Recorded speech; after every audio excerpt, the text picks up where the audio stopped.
বর্তমান বাংলাদেশের প্রেক্ষাপট সম্পর্কে কিছু কথা বলতে চাই। বর্তমান বাংলাদেশের যে পরিস্থিতি, এই পরিস্থিতির কোনো সমাধান আমি দেখছি না। কারণ আওয়ামী বাকশালীরা তাদের সুকৌশলে তাদের সেনাবাহিনীকে, তাদের র্যাব বাহিনীকে, তাদের পুলিশ বাহিনীকে তাদের নিজস্ব লোক দিয়ে তারা সাজিয়েছে, যাতে করে আজীবন ক্ষমতা থাকার জন্য তারা কৌশল অবলম্বন করছে। সেই কৌশলেই তারা চাচ্ছে আজীবন ক্ষমতায় থাকতে, এবং ভারতের বিভিন্ন সাহায্য সহযোগিতার মাধ্যমে তারা ক্ষমতায় টিকে আছে, এবং ভারত তাদেরকে বিভিন্ন ভাবে তাদেরকে সাহায্য করছে। অনেকে বলছেন যে বাংলাদেশের পুলিশ বাহিনীর মধ্যেই অধিকাংশ প্রায় 80,000-এর মতো পুলিশ আছে, যারা ভুয়া মুক্তিযোদ্ধার কোটার দিয়ে ভুয়া মুক্তিযোদ্ধার নাম ব্যবহার করে তারা এখানে বাংলাদেশে পুলিশে চাকরি করছে, এবং তাদেরকে ভুয়া ঠিকানা দিয়ে বাংলাদেশে পুলিশে চাকরি দিচ্ছে, যারা বাংলাদেশের সাধারণ ছাত্রছাত্রীদের উপর অবিচারে গুলি করতে দ্বিধাবোধ করছেন। আর বাংলাদেশের যারা সেনাবাহিনী ছিল, বাংলাদেশের যারা দেশপ্রেমিক সেনাবাহিনী ছিল, বাংলাদেশের যারা দেশপ্রেমিক বিজিবি ছিল, তাদেরকে সুপরিকল্পিতভাবে হত্যা করা হয়েছে এবং চাকরিচ্যুত করা হয়েছে। বর্তমানে যারা আছে সবাই আওয়ামী লীগের পা চাটা কুকুর। তারা দেশের মানুষের চিন্তা করে না, তারা জনগণের চিন্তা করে না, তারা চিন্তা করে সে কীভাবে আওয়ামী লীগের মাধ্যমে সে কীভাবে লাভবান হবে। এই যে আজ দেখলাম প্রায় 300-400 ছাত্রকে হত্যা করা হয়েছে, বিভিন্নভাবে নির্যাতন করা হচ্ছে, বিভিন্নভাবে তাদেরকে হয়রানি করা হচ্ছে। বাসায় বাসায় গিয়ে ছাত্র আছে কিনা পুলিশ খুঁজছে। এটা পৃথিবীর ইতিহাসে এমন আর কোথাও কোনো আছে কিনা আমার জানা নেই। আর পৃথিবীর ইতিহাসে এটাই মনে হয় সবচেয়ে বড় ঘটনা, যে বাংলাদেশে এত হাজার হাজার ছাত্রকে পুলিশ নির্মমভাবে আকাশ থেকে এবং জমিন থেকে গুলি করে হত্যা করছে। তাই এটার নিন্দা এবং প্রতিবাদ না জানিয়ে পারছি না। আপনারা যারা পৃথিবীর বিভিন্ন দেশে অবস্থান করছেন, তাদেরকে অনুরোধ করব যে আপনারা বাংলাদেশের এই চলমান ছাত্র আন্দোলনের সাথে অংশগ্রহণ করুন। শেখ হাসিনা তাকে দেশের জনগণ চায় না, দেশের জনগণ তাকে ভোট দেবে না, এই ভেবে সে আজীবন ক্ষমতা থাকার বিভিন্ন ধরনের কৌশল অবলম্বন করছে।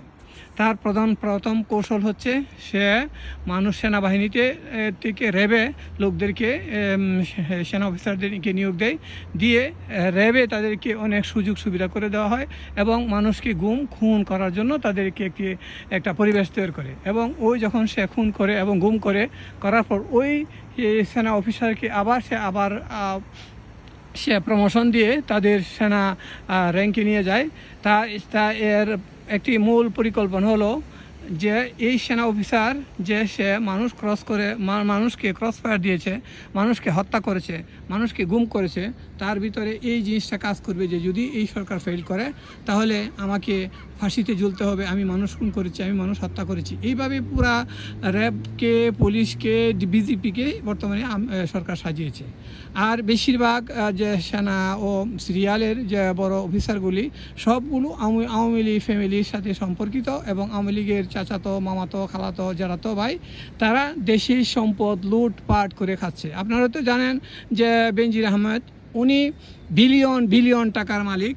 হ্যাঁ, উনি যখন র্যাবে ছিল, র্যাবের থেকে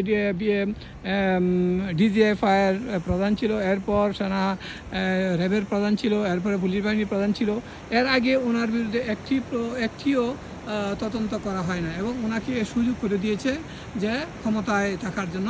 আর চুরি ডাকাতি যা করো কোনো সমস্যা নয়, দেশের মানুষ মারো কাটো যাই করো সমস্যা নয়, আমাদেরকে পাহারা দেয়।